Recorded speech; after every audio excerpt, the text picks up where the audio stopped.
Salut, c'est Trado, content de vous retrouver pour la mise à jour de l'analyse technique du CAC 40. Désolé, j'ai encore ma caméra qui fait des caprices, donc pas d'image, mais vous ne perdez pas grand chose. Et on va tout de suite commencer par l'analyse technique du CAC 40 qui, ma foi, nous offre une belle séance à 0,8% et qui vient mourir classiquement au contact de la résistance des 73,35, 72,38 qui a été identifiée là. Hein. Et il faut savoir que c'est assez encourageant en ce sens que ça n'intervient pas à n'importe quel moment. Les marchés américains ont rouvert un petit peu vendredi après l'épisode Thanksgiving et à partir de là, c'est pas comme si on était monté pendant qu'ils étaient absents comme on pouvait le craindre.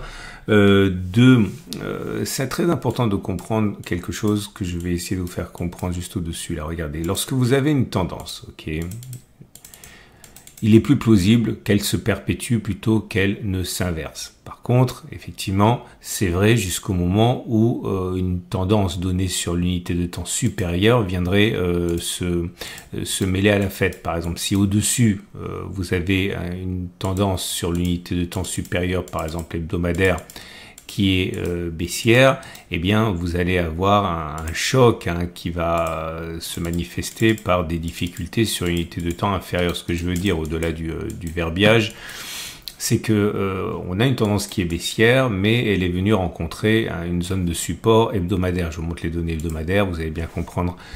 C'est très simple.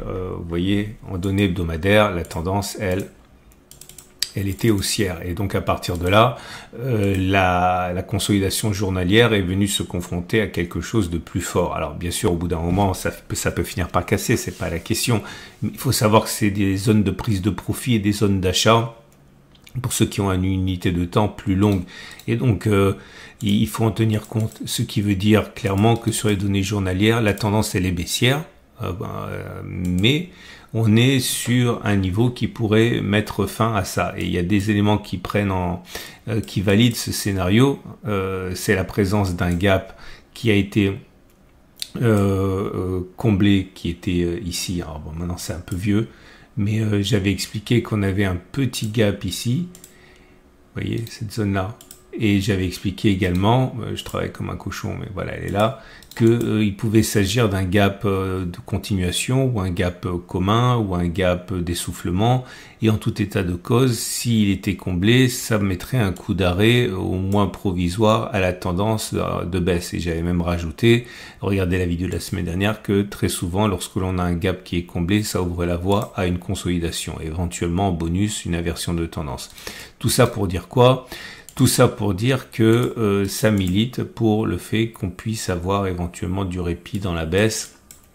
L'idéal serait bien sûr de casser la tendance qui est baissière sur les unités de temps journalières et d'arriver à casser les plus hauts ici pour ne plus avoir des pics et des creux qui sont descendants. Bon, c'est un petit peu compliqué, mais dans le cadre d'un trading, on va dire, plus discrétionnaire, c'est important à prendre en considération, avec le comblement de ce gap qui serait également de bon augure.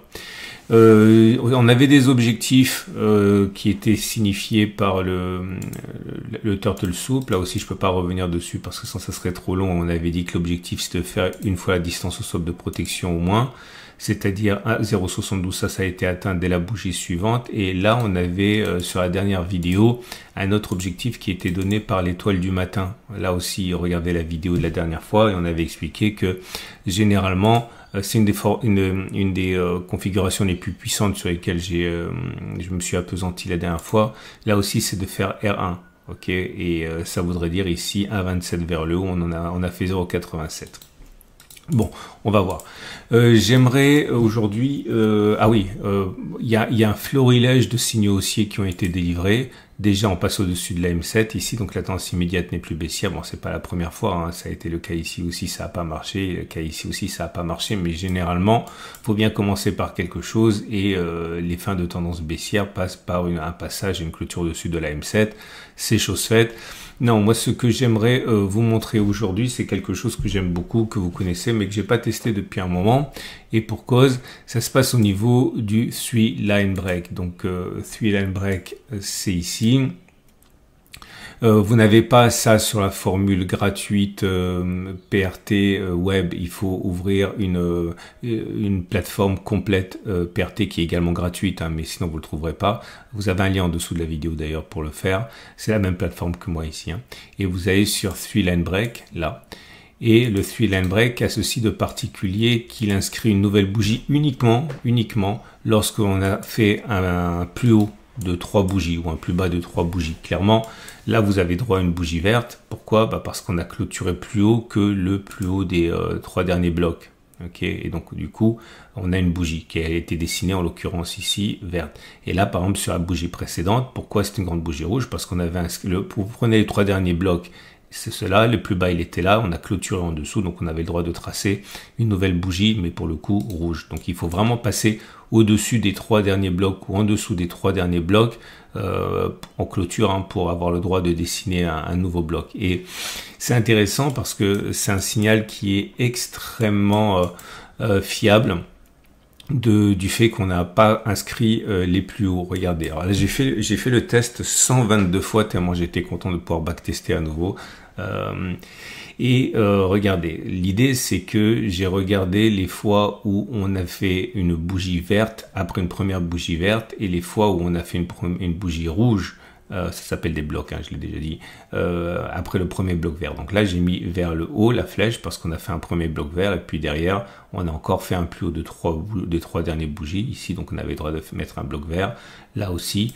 Bref, quand on le fait, un premier bloc vert, c'est généralement pas pour rien, ça fonctionne pas tout le temps. Regardez ici, vous avez fait un premier bloc vert parce qu'on a clôturé plus haut que les plus hauts des 3 derniers blocs, et puis derrière dans la foulée un bloc rouge parce qu'on a clôturé plus bas également que les 3 derniers blocs. Ok, donc c'est clairement un exemple qui n'a pas fonctionné que je suis en train de vous montrer. Mais si on remonte ainsi, eh bien quelques années en arrière, et pas un petit peu puisque je suis remonté jusqu'en 2014 pour avoir un nombre significatif de bougies. Forcément c'est un petit peu long, mais je tiens à vous le montrer. Voilà, je dézoome, voilà, je suis remonté jusqu'à, non je dis des bêtises, jusqu'en 2011 je suis remonté. Ok, et avec 13 ans d'historique, je peux vous dire que statistiquement 101 fois on a eu un bloc vert après un premier bloc vert, et 21 fois on a eu un bloc rouge après un premier bloc vert. Donc vous l'aurez compris, 83% c'est quand même pas mal. Donc il est beaucoup plus plausible que le prochain bloc soit vert plutôt que rouge. Maintenant la France est dans une situation un petit peu particulière qui est politiquement assez tendue, on va dire, et économiquement aussi. Et une mauvaise nouvelle, notamment sur le front politique, pourrait complètement mettre à plat tout ça.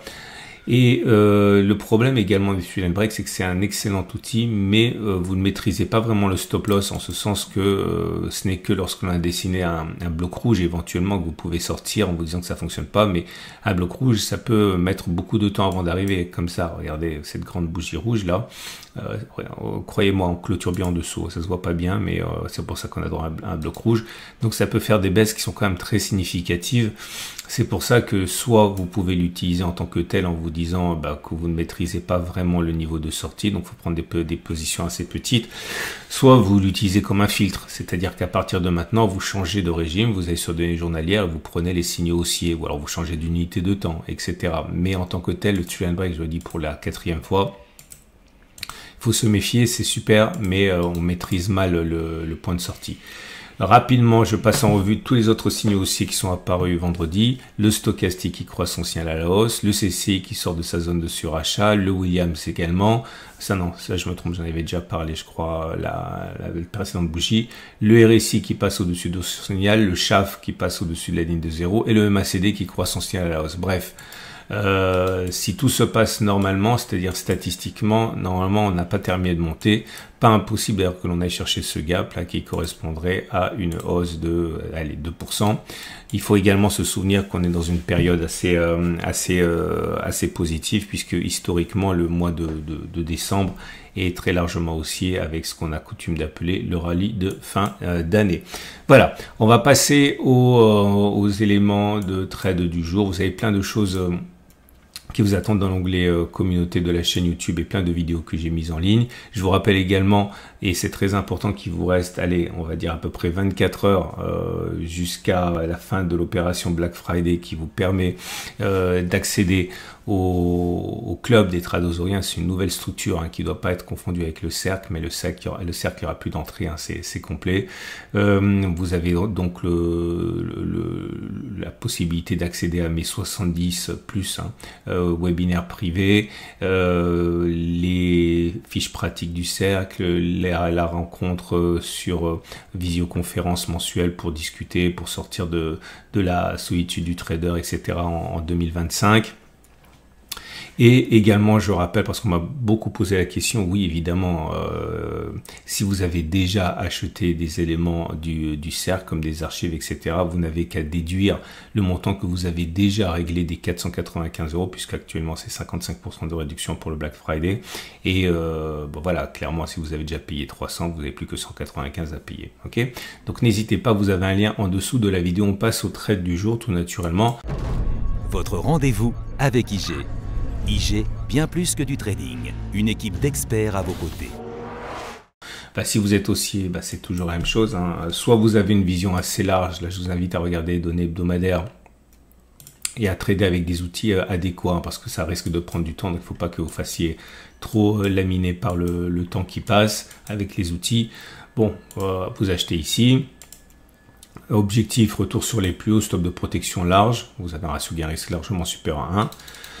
Si vous avez un biais baissier, je pense qu'il faut descendre sur les unités de temps journalières et considérer qu'on va remonter, mais on est trop englué dans l'incertitude politique, économique, etc. Et considérer que, voilà, par exemple, une fois qu'on aura comblé le gap, ça va redescendre. Vous pariez sur un retour sur les plus bas, stop de protection. Alors vous avez un au-dessus du gap, par exemple. Voilà, vous auriez un très bon ratio gain-risque, 4, 5, ça peut être pas mal du tout. Je vous souhaite une excellente journée. Je vous remercie infiniment pour toujours les gentils messages que vous mettez sur ma vidéo, pour votre fidélité. Et je vous dis à demain pour la mise à jour.